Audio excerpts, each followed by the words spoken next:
بسم اللہ الرحمن الرحیم۔ پچھلے ہفتے ہم نے سورۃ الزخرف اس کا آغاز کیا تھا۔ اس کی آیت نمبر 18 تک ترجمہ جو ہے وہ پچھلے ہفتے ہو چکا ہے۔ یہ جو آخری آیات ہیں اس میں اللہ تبارک و تعالیٰ نے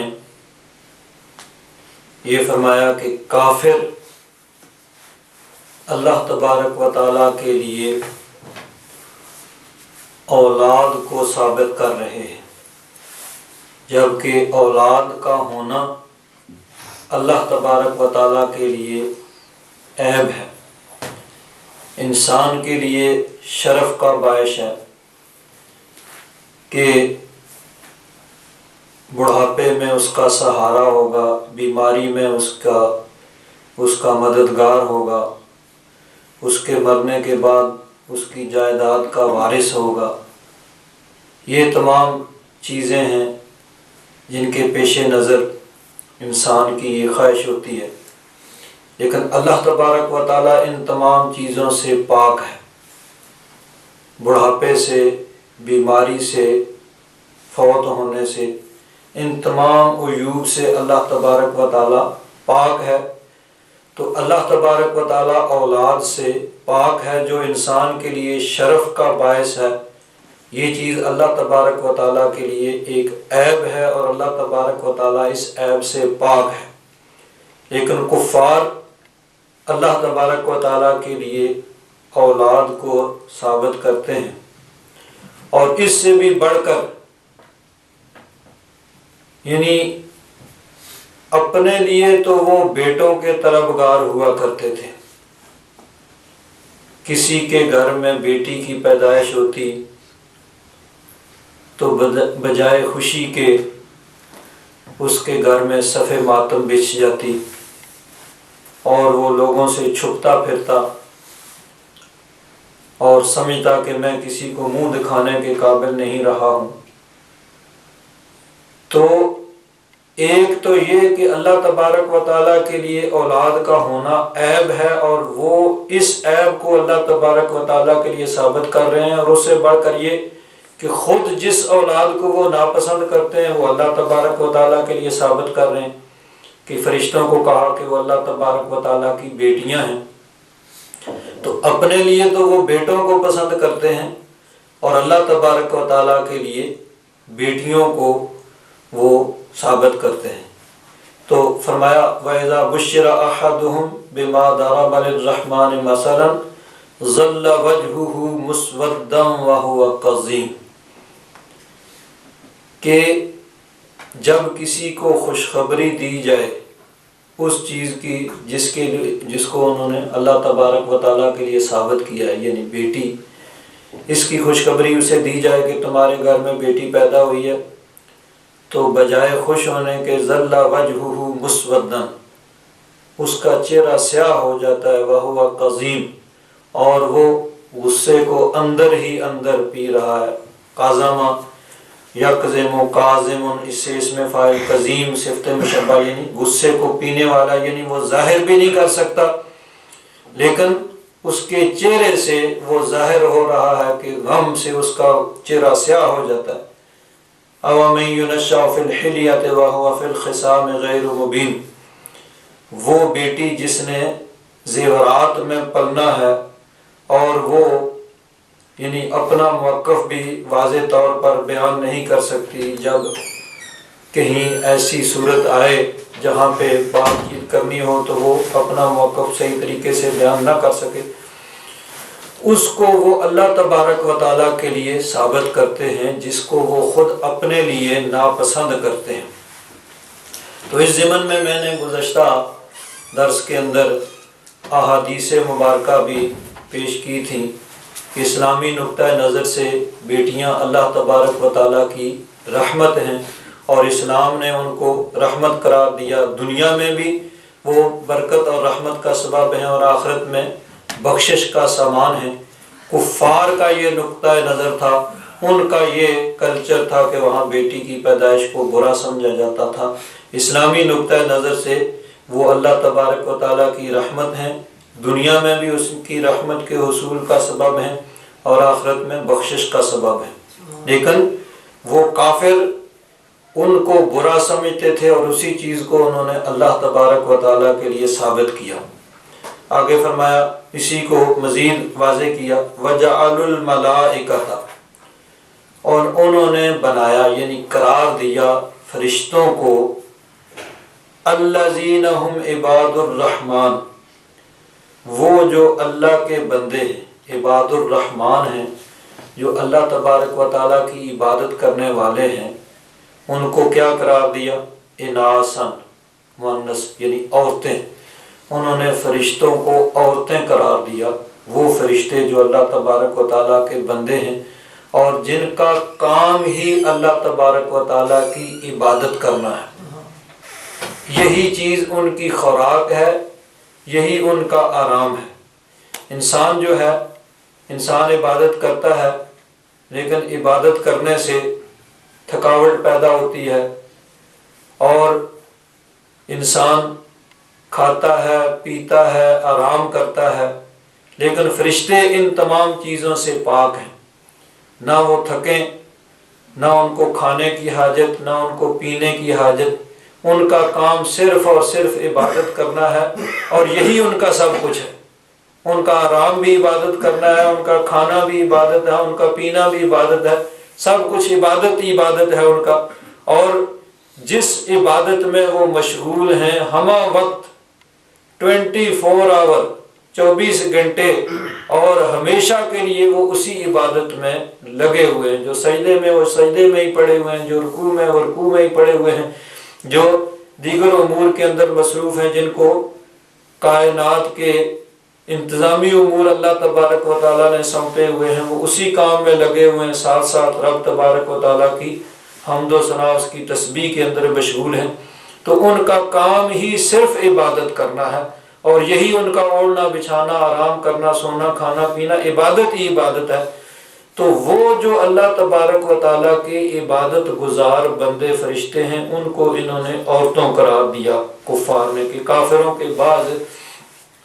قبیلے جو ہیں وہ فرشتوں کو اللہ تبارک و تعالیٰ کی بیٹیاں قرار دیتے تھے۔ فرمایا اشہدوا خلقہم، کیا وہ موجود تھے ان کی تخلیق کے وقت جب اللہ تبارک و تعالیٰ نے فرشتوں کو پیدا کیا تو یہ موجود تھے، یہ گواہ تھے؟ ستکتب شہادتہم، لکھ لی جائے گی ان کی شہادت، ویسألون، اور ان سے پھر پوچھا جائے گا کہ تم نے کس بنا پہ فرشتوں کو عورتیں اور اللہ تبارک و تعالیٰ کی بیٹیاں قرار دیا تھا، تو تمہارے پاس کیا اس کی دلیل تھی کہ تم نے ان کو اللہ تبارک و تعالیٰ کی بیٹیاں قرار دیا؟ وقالوا، اور کافروں نے کہا، لو شاء الرحمن، اگر رحمان چاہتا، اللہ تبارک و تعالیٰ چاہتا، ما عبدناہم، ہم ان کو نہ پوجتے، نہ ان کی عبادت کرتے، نہ ان کی پرستش کرتے۔ ہم ضمیر کا مرجع فرشتے بھی ہے کہ بعض فرشتوں کی پوجا و پرستش کرتے تھے، اور بت بھی ہو سکتے ہیں کہ بتوں کے پجاری تھے کافر۔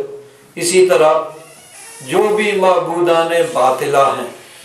باطل معبود اللہ تبارک و تعالیٰ کے علاوہ جن چیزوں کی پوجا و پرستش کی جاتی ہے وہ معبودان باطلہ ہیں، چاہے وہ لکڑی کے، سونے کے، چاندی کے، پتھر کے بت ہوں، یا کسی درخت کی پوجا کی جاتی ہو، یا سورج چاند ستاروں کی پوجا کی جاتی ہو، شیر ہو، بندر ہو، گائے ہو، سانپ ہو، کوئی بھی جانور ہو جس کی پوجا و پرستش کی جاتی ہے، یا کوئی زندہ یا مردہ انسان ہے جس کی پوجا و پرستش کی جاتی ہے، کسی قبر کو پوجا جاتا ہے، سب معبودان باطلہ ہیں۔ معبود برحق اللہ تبارک و تعالیٰ کی ذات ہے، اسی کی عبادت کی جائے، اسی کی عبادت کرنا جائز ہے، اس کے علاوہ اور کسی کی عبادت جائز نہیں ہے۔ تو ہم ضمیر کا مرجع تمام معبودان باطلہ، باطل معبود جتنے بھی ہیں۔ تو کافر یہ کہتے ہیں کہ اگر اللہ تعالیٰ چاہتا تو ہم ان کی پوجا نہ کرتے، ان کی پرستش نہ کرتے، ان کی عبادت نہ کرتے۔ یہاں ایک بڑا اہم مسئلہ بیان ہوا ہے کہ ہر آدمی جو کسی غلط نظریے پہ قائم ہے، اس کو جب اس سے منع کیا جائے تو ظاہر بات ہے جو بھی آدمی جس نقطۂ نظر پہ قائم ہے، جو اس کا مذہب ہے، جو اس کے طریقہ کار ہے، اس کے لیے اس کے پاس کچھ نہ کچھ دلائل ہوں گے، اس نے کچھ دلائل بنائے ہوں گے۔ تو جب وہ ان تمام دلائل میں لاجواب ہو جاتا ہے تو پھر یہ جواب دیتا ہے کہ جی اللہ تبارک و تعالیٰ اگر چاہتا تو ہم نہ پوجتے۔ جب اللہ تبارک و تعالیٰ ہر چیز پہ قادر ہے اور اس کے باوجود ہم عبادت کر رہے ہیں اور وہ ہمیں روک نہیں رہا، تو گویا کہ اس کی مرضی سے یہ کام ہو رہا۔ تو اس کے لیے ضروری ہے دو چیزیں، ایک ہے اللہ تبارک و تعالیٰ کی مشیت اور ایک ہے اللہ تبارک و تعالیٰ کی رضا۔ دنیا میں جو کچھ بھی ہوتا ہے وہ مشیت الہی کے بغیر نہیں ہو سکتا، کہ اللہ تبارک و تعالیٰ نہ چاہے تو کوئی آدمی کچھ کر دے، اللہ تبارک و تعالیٰ کی مشیت کے خلاف یہ نہیں ہو سکتا۔ لیکن ہر کام میں اللہ تبارک و تعالیٰ کی رضا نہیں ہوتی۔ اللہ تبارک و تعالیٰ اچھے کاموں سے خوش ہوتا ہے اور غلط کاموں سے اللہ تبارک و تعالیٰ غضبناک ہوتا ہے، اللہ تبارک و تعالیٰ ان کو ناپسند فرماتا ہے۔ تو اب دنیا میں غیر اللہ کی پوجا و پرستش ہو رہی ہے، بتوں کی پوجا ہو رہی ہے، تو اس سے اللہ تبارک و تعالیٰ راضی نہیں ہے۔ اللہ تبارک و تعالیٰ نے انسان کو اختیار دیا، انسان کو اشرف المخلوقات بنایا اور انسان کو ایک حد تک اختیار دے دیا، اس کو نیکی اور بدی کا رستہ بتا دیا۔ اللہ تبارک و تعالیٰ نے انبیاء کرام کو بھیجا، کتابیں نازل فرمائیں، حق اور باطل کے دونوں رستے اللہ تبارک و تعالیٰ نے واضح کر دیے، اور پھر انسان کو اختیار دے دیا، بھائی ٹھیک ہے اپنی مرضی سے جس رستے کو تو چاہے اختیار کر لے، لیکن اس کے انجام کے لیے بھی پھر تیار رہے۔ اگر نیکی کا رستہ، بھلائی کا رستہ اختیار کرو گے تو میری رضا حاصل ہوگی اور انجام کار تمہیں جنت ملے گی، برائی کا رستہ اختیار کرو گے تو وہ میری ناراضگی کا، میرے غضب کا سبب بنے گا اور انجام کار جا کے جہنم میں گرو گے۔ پھر انسان کو اختیار دے دیا، بھئی اپنی مرضی سے جس رستے کو چاہے اختیار کر لے، پھر اس کے انجام کے لیے بھی تیار رہو۔ تو انسان نے جس رستے کو اختیار کیا، اللہ تبارک و تعالیٰ نے وہی چیز اس میں پیدا کر دی۔ جو نماز پڑھنے کا ارادہ کرتا ہے، اللہ تبارک و تعالیٰ اس کو اس کے اندر وہ چیز پیدا کر دیتا ہے۔ تو اللہ تبارک و تعالیٰ کی مشیت سے سب کچھ ہو رہا ہے، اس کی مشیت کے بغیر کچھ نہیں ہو سکتا، لیکن اس کی رضا صرف اچھے کاموں میں ہے۔ تو اب انہوں نے کہا کہ اگر اللہ تبارک و تعالیٰ نہ چاہتا تو ہم ان معبودان باطلہ کی پوجا و پرستش نہ کرتے، تو بے شک اس کی مشیت ہے لیکن اس کی رضا نہیں ہے۔ اس نے انسان کو اختیار دیا ہے۔ اب بے جان چیزیں ہیں، انسان کو اللہ تبارک و تعالیٰ نے پتھر نہیں بنایا ہے کہ جس کو جہاں رکھ دیا وہیں پڑا رہا۔ انسان کو اللہ تبارک و تعالیٰ نے اختیار دیا ہے، نیکی اور بدی کا رستہ بتایا ہے۔ تو اللہ تبارک و تعالیٰ نے انبیاء کرام کو بھیج کر کتابوں نازل فرما کے یہ بتا دیا کہ بتوں کی پوجا یہ برا کام ہے، یہ جائز نہیں ہے، اگر یہ کام کرو گے تو جہنم کا ایندھن بنو گے۔ اب اگر پھر کوئی یہ کام کرتا ہے تو وہ اللہ تبارک و تعالیٰ کی رضا نہیں بلکہ اس کی ناراضگی کا سبب ہے، اور یہ اس کے لیے جہنم جانے کا سبب بنے گا۔ تو انہوں نے دو چیزوں کو اکٹھا کر دیا، مشیت اور رضا۔ اللہ تبارک و تعالیٰ کی مشیت کے بغیر کچھ نہیں ہو سکتا، لیکن اللہ تبارک و تعالیٰ کی رضا صرف اچھے کاموں میں ہے، جو اس کے حکم کے مطابق ہوں، جو اس کے حکم کے خلاف ہوں، اس میں اس کی رضا نہیں ہے، وہ اس سے خوش نہیں ہوتا بلکہ اس سے ناراض ہوتا ہے، اور وہ کام جہنم جانے کا سبب بنیں گے۔ تو اس میں انہوں نے دو چیزوں کو اکٹھا کر کے یعنی ایک جہالت کا ثبوت دیا اور لوگوں کو دھوکہ دینے کی کوشش کی کہ وَقَالُوا لَوْ شَاءَ الرَّحْمَنُ مَا عَبَدْنَاهُ، اگر اللہ تبارک و تعالیٰ چاہتا تو ہم ان بتوں کی یا معبودان باطلہ کی پوجا و پرستش نہ کرتے۔ اللہ تبارک و تعالیٰ نے فرمایا مَا لَهُمْ بِذَلِكَ مِنْ عِلْمٍ، اس کا انہیں علم نہیں ہے۔ یہ دو چیزوں کو اکٹھا کر رہے ہیں، مشیت اور رضا کو، حالانکہ مشیت اور ہے، اللہ تبارک و تعالیٰ کی رضا اور ہے۔ اِنْهُمْ إِلَّا يَخْرُصُونَ، یہ بس اٹکل پچو اندازے سے بات چیت کر رہے ہیں، اس کے لیے ان کے پاس کوئی پکی دلیل نہیں ہے۔ ام آتیناہم کتابا من قبلہ، کیا ہم نے انہیں کوئی کتاب دی ہے اس سے پہلے؟ فہم بہ مستمسکون، اور اس کتاب کو انہوں نے مضبوطی سے پکڑا ہوا ہے، یعنی کوئی ایسی دلیل ان کے پاس نقلی موجود ہے؟ نہیں، کوئی دلیل نہیں ہے۔ دلائل کے میدان میں یہ بالکل لاجواب ہیں، اور جب دلائل کے میدان میں لاجواب ہو جاتے ہیں تو پھر یہی کہتے ہیں بل قالوا انا وجدنا آباءنا علی امۃ وانا علی آثارہم مہتدون، اور جب تمام دلائل کے میدان میں لاجواب ہو جاتے ہیں تو پھر کہتے ہیں ہم نے اپنے باپ دادا کو پایا علی امۃ، ایک امت پر، یعنی ایک طریقے پر، ایک دین پر، وَإِنَّا عَلَىٰ آثَارِهِمْ مُهْتَدُونَ، بس ہم انہی کے رستے پہ چلے جا رہے ہیں، جو کچھ ہم نے اپنے باپ دادا کو کرتے دیکھا ہے اسی رستے پہ ہم چلیں گے، اسی طریقے پہ، اسی دین پہ، ہم اس کو چھوڑنے کے لیے تیار نہیں۔ اللہ تبارک و تعالیٰ فرماتا ہے کہ یہ کوئی نئی بات نہیں کہ جب دلائل کے میدان میں لاجواب ہو جائیں تو آخری دلیل، سب سے بڑی دلیل یہ کہ ہم نے اپنے باپ دادا کو ایسے کرتا ہوا دیکھا ہے تو ہم ان کے رستے کو، ان کے طریقے کو نہیں چھوڑ سکتے، ہم اسی پہ چلتے رہیں گے۔ فرمایا وَكَذَلِكَ مَا أَرْسَلْنَا مِن قَبْلِكَ فِي قَرْيَةٍ مِّن نَذِيرٍ، اے محبوب ہم نے آپ سے پہلے بھی جس بستی میں کسی ڈرانے والے، کسی نبی رسول اور کسی مصلح، کسی مبلغ کو بھیجا، الا قال مترفوها، مگر اس کے آسودہ حال لوگوں نے یہی کہا انا وجدنا آباءنا علی امۃ وانا علی آثارہم مقتدون،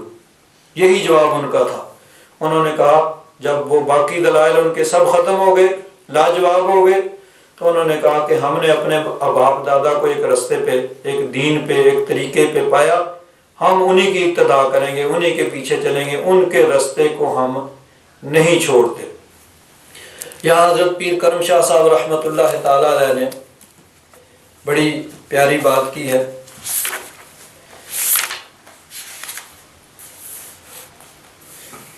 ارشاد فرماتے ہیں کہ یہ اہل مکہ کا ہی انداز فکر نہیں، بلکہ ان سے پہلے بھی اہل زیغ و باطل، یعنی غلط طریقے پہ چلنے والے لوگ جو گزرے ہیں، اپنے رسولوں کے ساتھ وہ بھی اسی نوع کی حجت بازی کیا کرتے تھے۔ اپنے موقف کی سچائی کو ثابت کرنے کے لیے جب کوئی عقلی اور نقلی دلیل دستیاب نہ ہوتی تو وہ بھی اپنے آباء و اجداد کی تقلید کی آڑ لے کر اپنا دفاع کرتے۔ آگے فرماتے ہیں یہ بات غور طلب ہے کہ انبیاء کی اصلاحی تحریکوں کی مذمت کرنے والے ہمیشہ خوشحال طبقہ کے عیش پرست لوگ کیوں ہوتے ہیں؟ چاہیے تو یہ کہ جب وہ فکر معاش سے آزاد ہوں، معاشرے میں ہر شخص ان کا احترام کرتا ہو، انہیں اپنی رائے کے اظہار میں ہر طرح کی آزادی میسر ہے، تو چاہیے کہ آگے بڑھ کر حق کا جھنڈا تھام لیں۔ سابقین اولین میں ان کا نام سر فہرست ہوتا، رائے حق پر انہیں گامزن دیکھ کر دوسرے لوگ بھی باطل سے اپنا رشتہ منقطع کر کے ہدایت کو قبول کرتے۔ ان کے اثر و رسوخ اور کوشش سے سارا معاشرہ گمراہی اور دلالت کی گمبھیر ظلمتوں سے نکل کر ہدایت کی روشنی میں آ جاتا۔ یعنی وہاں کے جو آسودہ حال لوگ تھے، خوشحال طبقہ تھا، ان کو چاہیے تھا کہ سب سے پہلے وہ انبیاء کی کرام کی تحریک میں شامل ہو جاتے اور حق کا رستہ اختیار کرتے، تاکہ ان کو دیکھ کر دوسرے لوگ بھی حق کا راستہ اختیار کر لیتے، لیکن وہ اس کی بجائے اہل حق سے محاذ آرائی شروع کر دیتے ہیں اور اپنے چیلوں کو ورغلا کر اہل حق کے خلاف طوفان بدتمیزی برپا کر دیتے ہیں۔ اس کی آخر وجہ کیا ہے؟ فرماتے ہیں اس کی کئی وجوہات ہیں۔ ان لوگوں کے پاس دولت کی فراوانی ہوتی ہے اور وہ اس کے نشہ میں یوں سرشار ہوتے ہیں کہ کسی کا مطیع اور فرما بردار بننے میں اپنی کثر شان سمجھتے ہیں۔ وہ سمجھتے ہیں کہ ہماری شان گھٹ جائے گی، ہم کسی کے پیچھے لگ جائیں، کسی کی بات مانیں، ہم تو سب سے بڑے سردار ہیں، سب لوگوں کو ہمارے پیچھے ہونا چاہیے، اور جس محفل میں بیٹھیں سب کو ہماری طرف متوجہ ہونا چاہیے اور ہماری طرف دیکھنا چاہیے کہ ہم کیا کہتے ہیں۔ تو جب ہم کسی کا کلمہ پڑھ لیں گے، کسی کے پیچھے لگ جائیں گے، تو پھر تو ہم ان کے مطیع اور فرما بردار ہو جائیں، تو یہ تو ہماری شان کے خلاف ہے۔ اس لیے فرمایا کہ وہ لوگ سیادت کی جس مسند پہ وہ بیٹھے ہوتے ہیں اس کو خالی کرنا ان پہ سخت گراں گزرتا ہے۔ نیز معاشرہ میں لوٹ گسوٹ کی جو گرم بازاری ہوتی ہے اس میں وہ برابر کے شریک ہوتے ہیں۔ غریب طبقہ کا معاشی استحصال ان کی دولت و ثروت کا سرچشمہ ہوتا ہے۔ اگر وہ اصلاح معاشرہ کی ان کوششوں میں مصلحین کا ساتھ دیں تو عیش و آرام کی زندگی جس کے وہ عادی ہو چکے ہوتے ہیں اس کی بساط الٹ جاتی ہے، اور سب سے بڑی وجہ شاید یہ ہے کہ وہ دین اور مذہب کو مفلسوں اور کنگالوں کا دھندا سمجھتے ہیں، جنہیں رہنے کے لیے آرام دہ بنگلے، سواری کے لیے بہترین کاریں اور ہوس نفس کو بجھانے کے لیے دولت فراوان میسر ہو، اسے کیا پڑی کہ وہ مذہب کے بارے میں سوچتا رہے۔ اس قسم کی دیگر رکاوٹیں ان لوگوں کی راہ میں پہاڑ بن کر کھڑی ہو جاتی ہیں، اور وہ اپنے آپ کو بدلنے کی تکلیف دہ عمل کی بجائے یہ آسان سمجھتے ہیں کہ حق کی بات کو سختی سے دبا دیں اور اہل حق کو پھلنے پھولنے کا موقع نہ دیں، اگرچہ وہ ان کوششوں میں بری طرح ناکام ہوتے ہیں۔ تو فرمایا کہ یہ ہمیشہ سے یہ وجہ ہے کہ وہ لوگ اپنے آپ کو بدلنا نہیں چاہتے۔ جب وہ حق کا راستہ اختیار کریں گے تو جو انہوں نے لوٹ گسوٹ شروع کر رکھی ہے، لوگوں پر ظلم کا بازار گرم کر رکھا ہوتا ہے، اس کو ختم کرنا پڑتا ہے، تو وہ کہتے ہیں ٹھیک ہے حق کی مخالفت کرو، لوگوں کو ڈراؤ کہ دیکھو جی یہ تمہارا کلچر خطرے میں ہے، تمہارا معاشرہ خطرے میں ہے، یہ ہو جائے گا، وہ ہو جائے گا، یوں ہو جائے گا۔ کبھی کہیں گے عورتوں کو وہ اندر روک دیں گے، ان کو باہر نہیں نکلنے دیا گا، ان پہ ظلم ہوگا، فلاں ہوگا، غریب۔ تو مختلف طریقوں سے وہ رائے حق کو روکنا چاہتے ہیں اور رائے حق کی رستے میں رکاوٹ ڈالتے ہیں اور اس کی مخالفت کرتے ہیں۔ تو فرمایا کہ ہمیشہ یہی طریقہ چلا آ رہا ہے، جب بھی انبیاء کرام تشریف لائے تو اکثر و بیشتر ایسے ہوا کہ جو اس معاشرے میں غریب لوگ ہوتے تھے وہ تو انبیاء کرام کی اتباع کرتے تھے، لیکن اکثر و بیشتر جو اسودہ حال لوگ وہاں کے ہوتے تھے وہ مخالفت کیا کرتے تھے، اور ان کی مخالفت کی وجہ بھی یہی ہوتی تھی کہ ان کو اپنی سرداری خطرے میں نظر آتی تھی، اس لیے وہ سب سے پہلے اس تحریک کے مخالف ہوا کرتے تھے۔ تو فرمایا اے محبوب یہ ان اہل مکہ یہ جو ان کا طریقہ ہے یہ پہلے نہیں ہے بلکہ ہمیشہ سے ایسے ہی چلا آ رہا ہے کہ جب بھی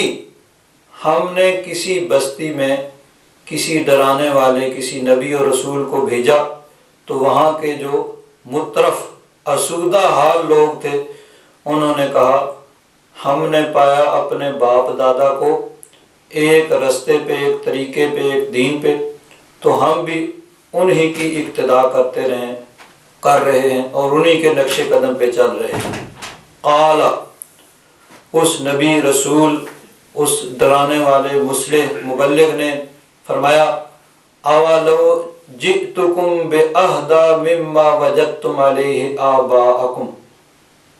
جس پہ تم نے اپنے باپ دادا کو پایا ہے کیا اس کے مقابلے میں ایک صحیح درست چیز میں تمہارے پاس لے آؤں، پھر بھی تم اسی اپنے باپ دادا کی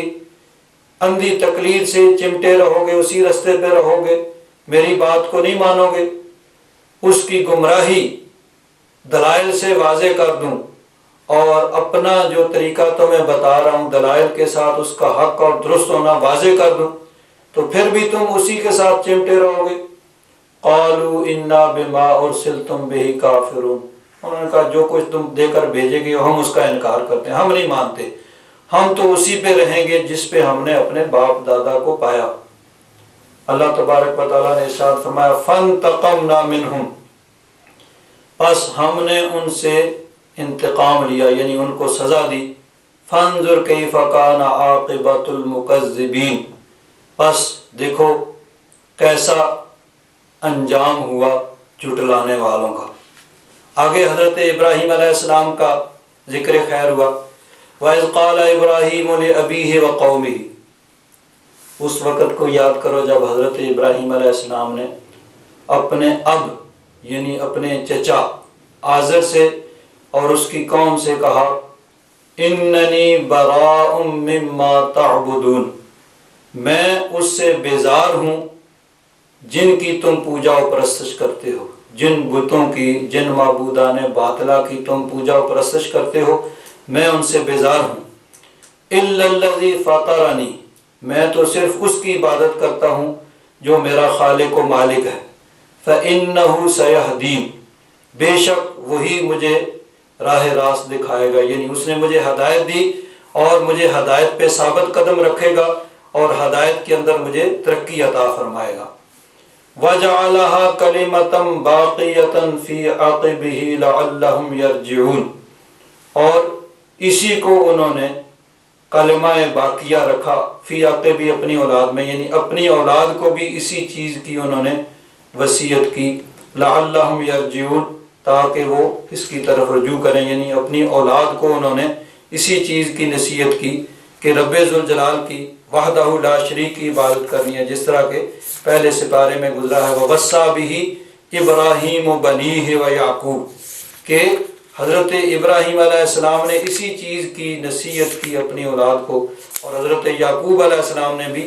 اپنی اولاد کو یہی نصیحت کی کہ رب ذوالجلال جو وحدہ لا شریک ہے اسی کی عبادت کرنی ہے، اس کی عبادت میں کسی کو شریک نہیں کرنا۔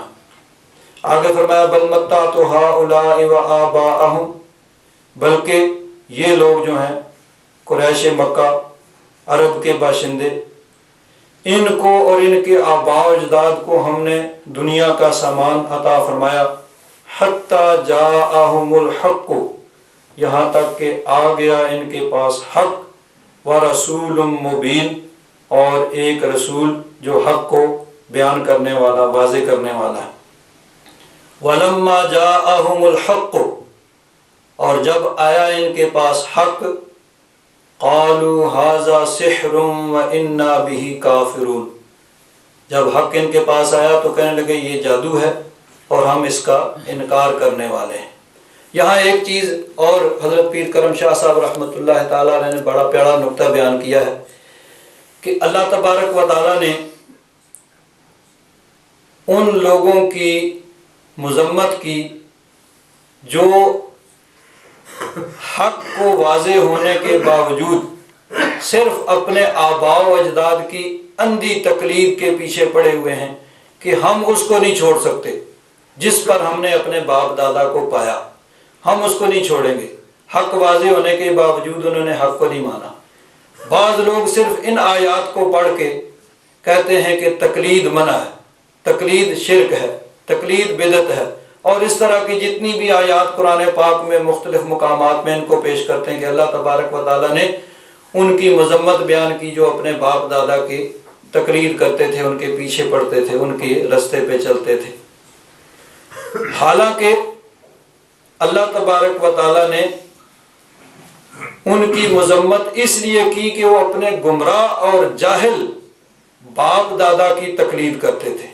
یہاں اگر غور کیا جائے، حضرت پیر کرم شاہ صاحب فرماتے ہیں کہ حضرت ابراہیم علیہ السلام کا جو اللہ تبارک و تعالیٰ نے ذکر خیر کیا تو اللہ تبارک و تعالیٰ نے فرمایا کہ تم نے اگر تقلید کرنی ہے تو حضرت ابراہیم علیہ السلام کی کرو، اپنے جاہل اور گمراہ یہ باپ دادا نہیں بلکہ اس سے پیچھے چلے جاؤ جو تمہارے جد امجد حضرت ابراہیم علیہ السلام ہیں، ان کی تقلید کرو کہ انہوں نے جب اپنی قوم کو دیکھا کہ وہ شرک میں مبتلا ہیں تو انہوں نے ان کے رستے کو چھوڑ کر حق کے رستے کو اختیار کیا۔ تو تقلید کرنی ہے تو اس کی کرو جو راہ حق پہ ہے، جو گمراہ ہے اس کی تقلید نہ کرو۔ تو تقلید منع نہیں ہے، بلکہ گمراہ لوگوں کے پیچھے چلنا، ان کے رستے کو اختیار کرنا، اس کو اللہ تبارک و تعالیٰ نے قرآن پاک میں جا بجا اس سے منع فرمایا ہے۔ اور اہل حق کے رستے پر چلنے کی اللہ تبارک و تعالیٰ نے جا بجا تلقین کی ہے کہ جو حق پہ چل رہے ہیں ان کے نقش قدم پہ چلو، گمراہوں کے رستے پہ نہ چلو۔ تو گمراہوں کی تقلید سے منع کیا، اور اہل حق کی تقلید یعنی ان کے پیچھے چلنے کی اللہ تبارک و تعالیٰ نے تلقین کی۔ آج کے دور میں بھی اگر حضرت امام اعظم ابو حنیفہ رحمۃ اللہ تعالیٰ علیہ کی تلقین کی، آپ کی تقلید کی بات کی جائے تو کہا جاتا ہے شرک ہے، کفر ہے۔ لیکن خود جو ہیں، خود بھی تو کیا ہے، ابن عبد الوہاب اس کی تقلید کرتے ہیں قدم بہ قدم، یعنی 1200 سال تک جو پوری امت کا موقف رہا وہ تو سارے غلط، اور جو قرآن و حدیث کا مفہوم ابن عبد الوہاب نے بیان کر دیا وہ درست ہے، اس کی تقلید کی جائے تو یہ صحیح ہے۔ حضرت امام اعظم کی تقلید کی جائے تو شرک اور کفر کا فتویٰ لگتا ہے، اور یہ تمام آیات سامنے آ جاتی ہیں۔ تو اصل کیا ہے، اللہ تبارک و تعالیٰ نے گمراہوں کی تقلید سے منع کیا ہے کہ جو لوگ رائے حق سے ہٹے ہوئے ہیں ان کے پیچھے نہ لگو، بلکہ ان کے پیچھے لگو جو رائے حق پہ چل رہے ہیں اور رائے حق کی جو دعوت دے رہے ہیں۔ آگے فرمایا کہ جب ان کے پاس حق آیا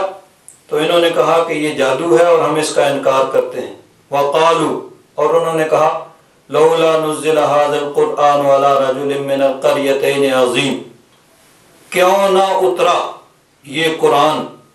ان دو بستیوں یعنی مکہ اور طائف میں سے کسی بڑے انسان پر کیوں نہیں اترا۔ اہم یقسمون رحمت ربک، اللہ تبارک و تعالیٰ فرماتا ہے کہ کیا یہ رب کی رحمت کو تقسیم کرتے ہیں؟ نحن قسمنا بینہم معیشتہم فی الحیات الدنیا، ہم نے تقسیم کیا ہے ان کے درمیان معیشت کو یعنی سامان زیست کو، فی الحیات الدنیا دنیا کی زندگی میں، ورفعنا بعضہم فوق بعض درجات، اور بلند کیے بعض کو بعض کے اوپر درجات، لیتخذ بعضہم بعضا سخریہ، تاکہ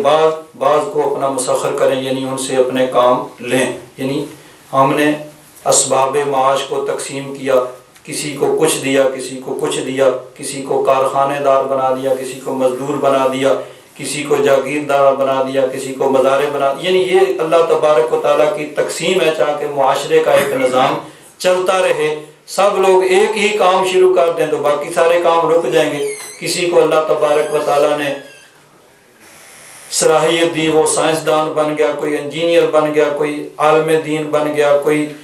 سرمایہ دار، کوئی صنعت کار، کوئی مزدور، یہ ساری چیزیں، کسی نے زمین میں ہل چلانا شروع کر دیا۔ تو اللہ تبارک و تعالیٰ نے اس طرح معیشت کو تقسیم فرما دیا۔ وَرَحْمَةُ رَبِّكَ خَيْرٌ مِّمَّا يَجْمَعُونَ، اور آپ کے رب کی رحمت بہتر ہے اس سے جس کو یہ جمع کر رہے ہیں۔ اب اس میں بہت سی اہم باتیں جو ہیں وہ آ گئی ہیں۔ اس میں ایک تو یہ ہے کہ اپنے آباء و اجداد کی اندھی تقلید اس سے منع کیا گیا، اور اپنے پیارے جو رائے حق پہ چل رہے ہیں ان کی تقلید کا اللہ تبارک و تعالیٰ نے حکم دیا۔ اور سب سے اہم بات یہ کہ کافروں نے کہا کہ یہ قرآن ان دو بستیوں میں سے کسی بڑے انسان پر کیوں نہیں اترا۔ تو اب ان کے نزدیک بڑائی کا معیار کچھ اور تھا، اللہ تبارک و تعالیٰ کے نزدیک بڑائی کا معیار کچھ اور ہے۔ اب یہ بڑے اہم موضوع ہیں، تو میں چاہوں گا کہ حضرت قبلہ چشتی صاحب کچھ ارشاد فرمائیں، چونکہ میں نے جانا ہے تو آپ تشریف لائیں۔ تو خاص طور پر یہ ہے، حضرت پیر کرم شاہ صاحب رحمۃ اللہ تعالیٰ علیہ نے بھی بڑی اہم بات اس بارے میں کی ہے، تو آپ اس بارے میں کچھ ارشاد فرمائیں۔ میں ذرا جلدی جانا، کسی تشریف لاؤ۔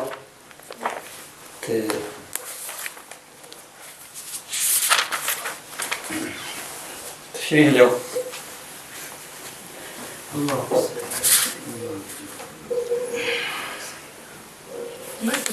بیان کر دینا اس کو آپ اگلے نہیں تسی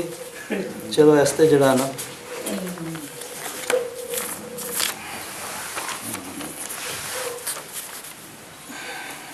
جڑا نا کرم شاہ صاحب نے جڑا لکھیا انہوں ذرا ٹھیک تشریف رکھو میں ذرا جانا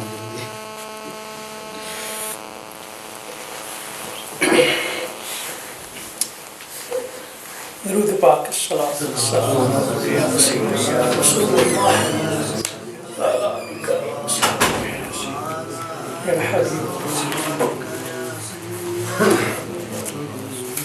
الصلاۃ والسلام وعلى آلك وأصحابك يا سيدي يا حبيبي.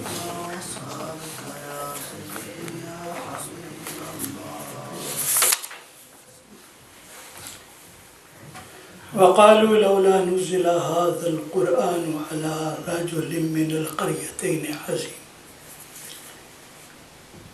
أهم يقسمون رحمة ربك نحن قسمنا بينهم معيشتهم في الحياة الدنيا ورفعنا بعضهم فوق بعض درجات ليتخذ بعضهم بعضا سخريا ورحمة ربك خير مما يجمعون صدق الله العلي العظيم. انتہائی قابل احترام دوستو بھائیوں، حضرت شاہ صاحب قبلہ کے حکم کی تعمیل میں چند باتیں جو ہیں میں آپ کی خدمت میں پیش کرتا ہوں.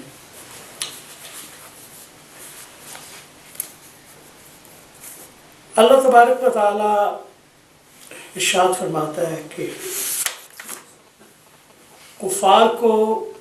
اس چیز پہ اعتراض تھا کہ مال و دولت جن لوگوں کے پاس موجود ہے، جیسے ہمارے ہاں انتخابات ہوتے ہیں، میں اکثر کہتا ہوں کہ اگر ڈی سی صاحب جو ہیں وہ تھانے دار کو کہیں کہ شرفاء کی ایک میٹنگ بلانی ہے، تو اس شرفاء سے مراد حاجی صاحبان اور نمازی لوگ اور نیک لوگ مراد نہیں ہوا کرتے. شرفاء علاقہ سے مراد جو ہیں وہ مال و دولت والے لوگ ہیں. ان کا کردار قسم کا ہے، وہ بدماش ہیں، وہ گنڈے ہیں، ان میں ہر شرعی عیب پایا جاتا ہے، لیکن چونکہ ان کے پاس مال و دولت ہے اس وجہ سے وہ شرفاء علاقہ شمار ہوتے ہیں. اور جن کے پاس مال و دولت نہیں ہے وہ آدمی کتنا بھی 10 آدمی بیٹھے ہوئے ہیں، بات چیت ہو رہی ہے، اب ایک آدمی مال و دولت والا ہے، اس کی بات کو اہمیت دی جا رہی ہے کہ یہ آدمی بات جو ہے وہ بڑی سوچ سمجھ والا کر رہا ہے. ایک غریب آدمی وہاں بیٹھا ہوا ہے، وہ کتنی بھی علم و دانش کی گفتگو کیوں نہ کرے، اس کو کہا جائے گا چپ کر کے بیٹھ سے بڑے بندے گل کر. یہ پوری دنیا میں یہ معیار چلا رہا ہے. تو اہل مکہ کو بھی یہ اعتراض تھا کہ ٹھیک ہے اللہ تبارک و تعالیٰ نے قرآن عطا فرمانا تھا،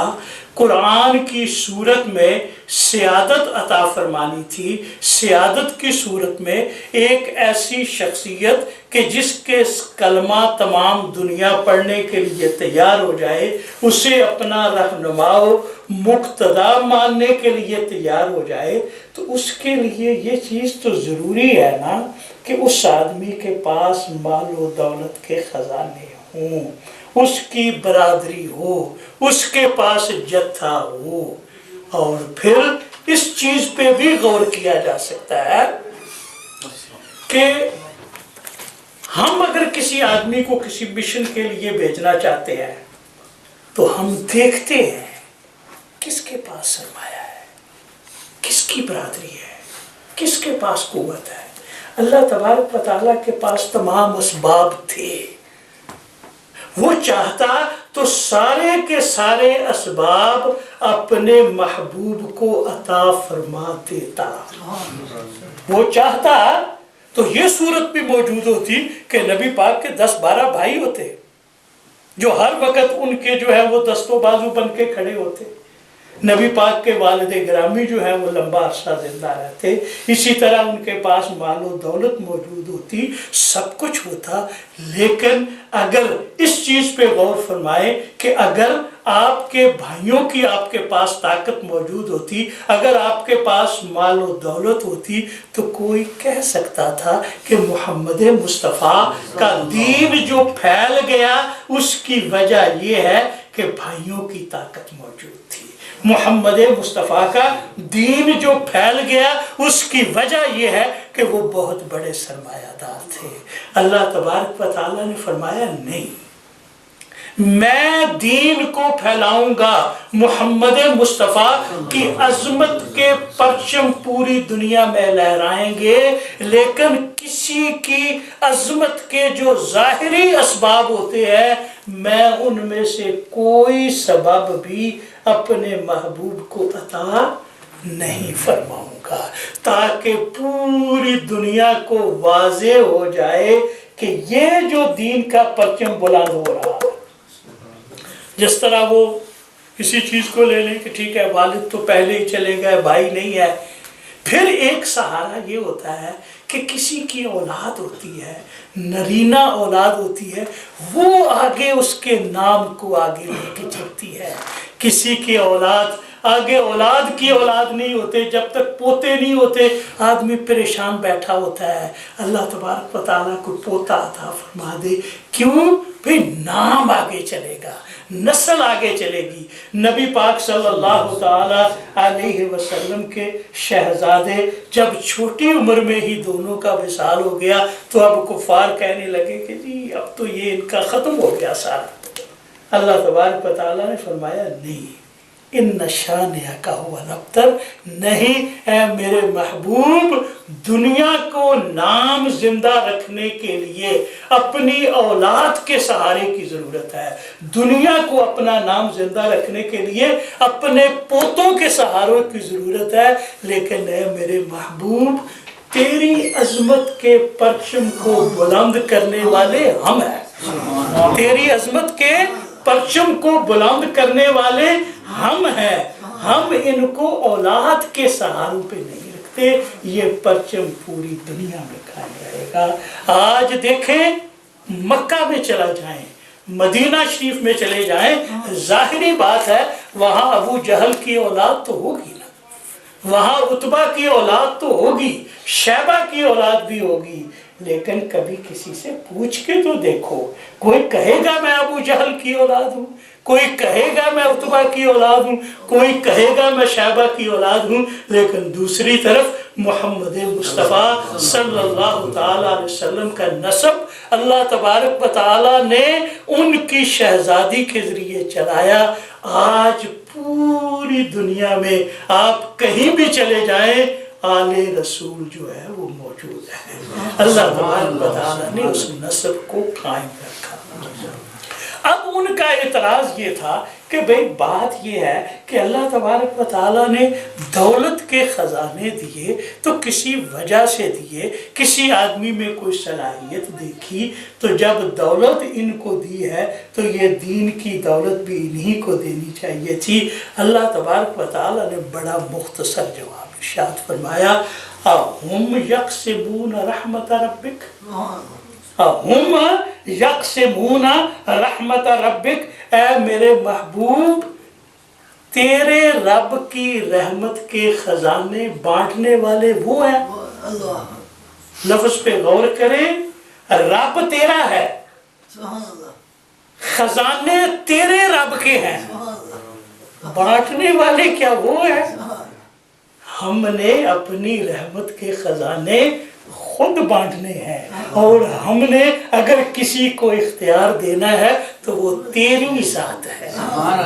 ہم نے ہم یقسمون رحمت ربک، اے میرے محبوب یہ ساری دولت کے خزانے، چاہے وہ مالی دولت ہے، چاہے روحانی دولت ہے، چاہے دولت نبوت ہے، چاہے دولت ثروت ہے، یہ خزانے ہیں کس کے؟ تیرے رب کے۔ جب خزانے تیرے رب کے ہیں تو اب یہ کس نے بانٹنے ہیں؟ یا تو تیرے رب نے بانٹنے ہیں یا تو نے بانٹنے ہیں۔ تیرے رب نے بانٹنے ہیں یا تو نے بانٹنے ہیں۔ تو محمد مصطفیٰ صلی اللہ تعالی علیہ وسلم نے ارشاد فرمایا اللہ معطی وانما انا قاسم، جس کو جو کچھ ملتا ہے، جس کو جو کچھ ملتا ہے دینے والا اللہ تبارک و تعالی ہے، عطا اس کی ہے، لیکن ملتا محمد مصطفیٰ صلی اللہ تعالی علیہ وسلم کے ہاتھوں سے۔ تو اسی طرح جیسے اب ہوتا ہے کہ ایک آدمی دعوت کرتا ہے، بڑا آدمی ہے، اس نے لنگر پکوایا، بہت بڑی اس نے دعوت کی، اب دعوت اس نے کی، اب وہ اس کی دعوت جو ہے اس نے آگے آدمی مقرر کر دیے جو لوگوں میں کھانا تقسیم کر رہے ہیں، جو لوگوں میں کھانا تقسیم کر رہے ہیں۔ اب جب کھانے کی ضرورت پیش آئے گی، کسی نے اور سالن لینا ہے، کسی نے گوشت لینا ہے، کسی نے چاول لینے ہیں، وہ کس سے مانگے گا؟ وہ کس کو کہے گا مجھے چاول چاہیے؟ وہ جو ورتاوے وہاں پہ موجود ہیں انہی کو کہے گا کہ مجھے اور سالن چاہیے، مجھے چاول چاہیے، مجھے بریڈ لا دو، مجھے کولا لا دو۔ وہ ڈائریکٹ جس نے وہ انتظام کیا ہے اس کو پاس جا کر کہے گا تو وہ بھی ادھر ہی بھیجے گا کہ جاؤ بھائی جا کر ان سے لو۔ یہ چودھری صاحب کی تو یہ مجبوری ہے، ملک صاحب کی تو یہ مجبوری ہے کہ وہ خود بانٹ نہیں سکتے۔ چودھری صاحب کی، ملک صاحب کی، راجہ صاحب کی یہ مجبوری ہے کہ وہ خود بانٹ نہیں سکتے ہیں، ہر ایک کو دے نہیں سکتے ہیں، لیکن اللہ تبارک و تعالیٰ قادر مطلق ہے،